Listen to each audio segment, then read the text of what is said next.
remember Sheikh Fakhruddin Awaisi contacted me and he said that Sheikh Muhammad here in Kaliche needed some assistance, and I think I said over a couple of days I'm coming, and that didn't happen, but I eventually came.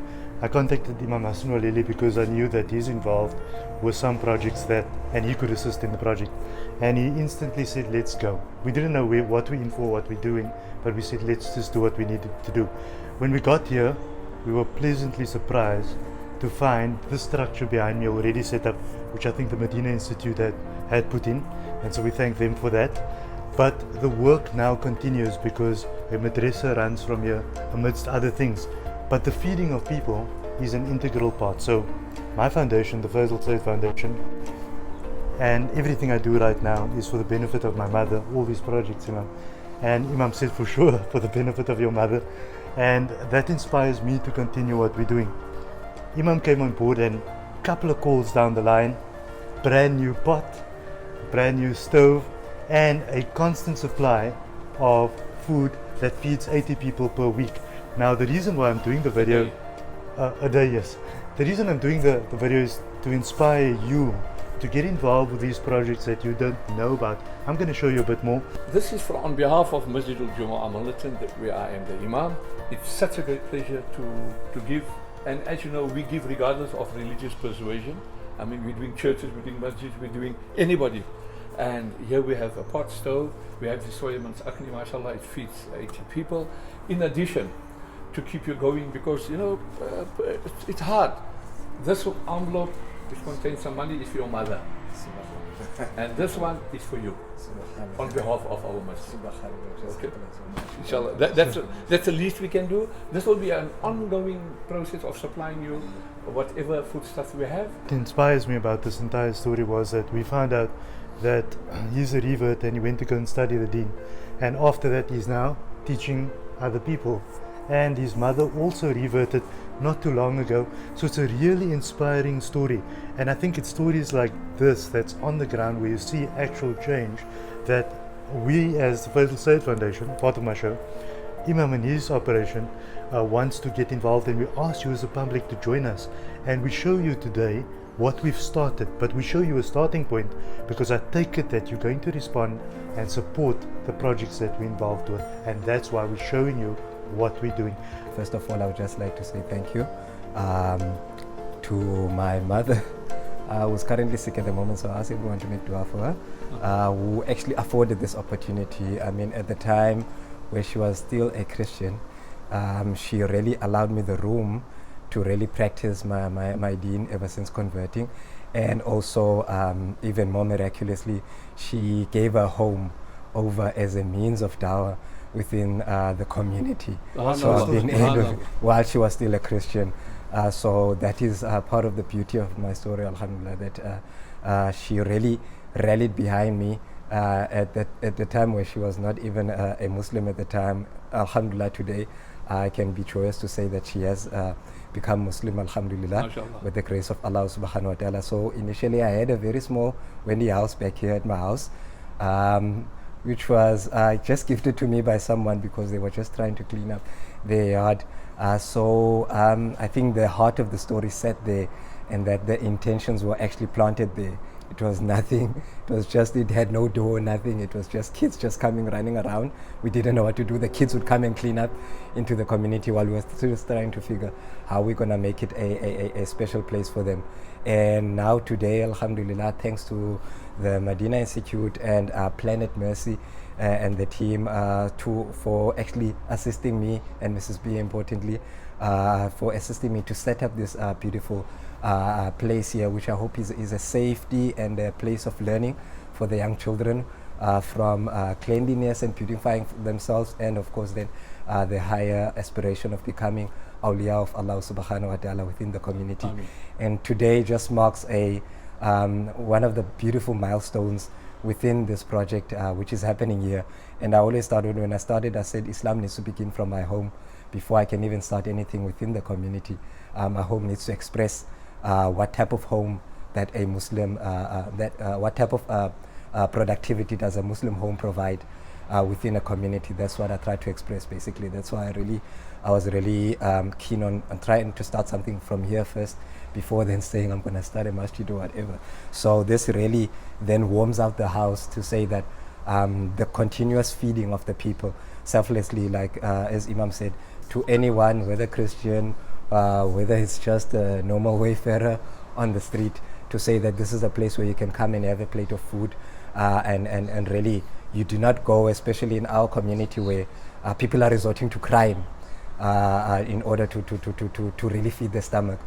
We are saying no by building places like this, that you do not need to do that. At least for your stomach, you will get something. There's a place to go freely, where you will not be judged, where you will not be asked where you come from, but you will get a plate of food and just carry on your way. But we're trying to then minimize the issues that we have within our community. So this is a special thing. This means now we're taking it to the next level as we head into the next year, that we would like to cook 7 days a week eventually. This place must be a hub when it comes to feeding, regardless of the teaching and whatever, but the feeding must be something that is open for anyone to come in whenever they feel they need something to eat. If we start there, then we can start we can move on to education.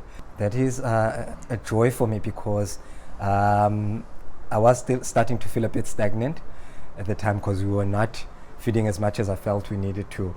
The children come in daily to just ask if there's anything.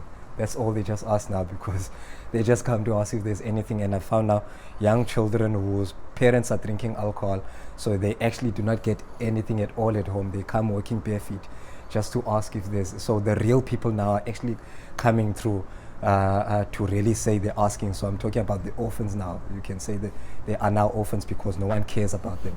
And at their very young age, they're really asking for some assistance. So the very least we can provide them is that small plate of food, to say you don't worry about the eating. Everything else we can work on, but first things first, you need to eat something. Here is the key how to start a fire. My gun. This is a very high pressured burner. Okay. You know, when the flame is on, you regulate the burner with this. If the flame is too reddish, that means it must come down. It must come to blue level. So you just move this accordingly. Okay. Your pot, you cook 100 liters. You put in your water, and immediately let it boil. Once it's finished boiled, you take this soya mansakni, you pour it in there, and you take one fish oil, also you pour it in there. If you want to add in vegetables or potatoes or anything like that, fine. And once it's simmered and complete and it's become wholesome, this feeds 80 people. I prefer this than to soap. To soup. Is it just water and? Just water, nothing. Because everything, it's a premix. It contains everything. It contains salt. It contains whatever masala, whatever you call it. Yes. So it's good for the taste and everything. You don't have to wash this, please. Okay. It's all prepared. So for the person who cooks, it's a matter of boil the water.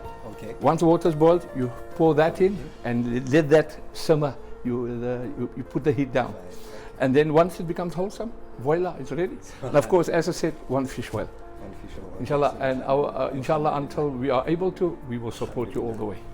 You just give us a ring, your stocks have finished, come fetch. Welcome. Oh, it's a pleasure. It's our job to do that, ya Allah.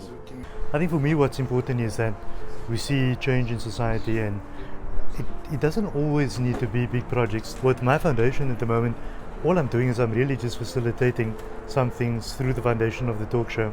And it's small projects like this, and some of them are big projects, like the Deaf School and the Sunflower Fund and that type of thing. But it is projects like this that sometimes really also touches my heart, because I know that you walk into a place like this, Imam organizing a pot and a weekly supply of food, and you know that 80 people are eating per day. And my mother out there, also one of the benefactors of that. It gives one a sense of real change and a sense of development and a sense of knowing that sometimes it might be a small thing, but there's big change for someone else. The important thing through this video today is my message to you, and that is to get involved. We make dua for all our beloved ones that have passed away. Oh Allah, grant him Jannatul Firdaus, light in their qubur. A special dua for Faizal's mother, may Allah grant her Jannah, Ya Allah, and sabr for the family. اللهم لا تحرمنا أجورهم ولا تفتنا بعدهم واغفر لنا ولهم وارحمنا معهم. اللهم اغفر لهم وارحمهم وسكنهم في الجنة. اللهم اغفر لهم وارحمهم وادخلهم في الجنة.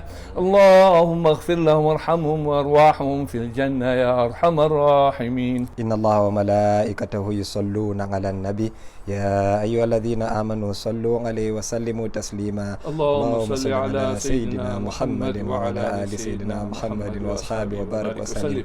سبحان ربك رب العزة عما يصفون وسلام على المرسلين والحمد لله رب العالمين. الحمد لله.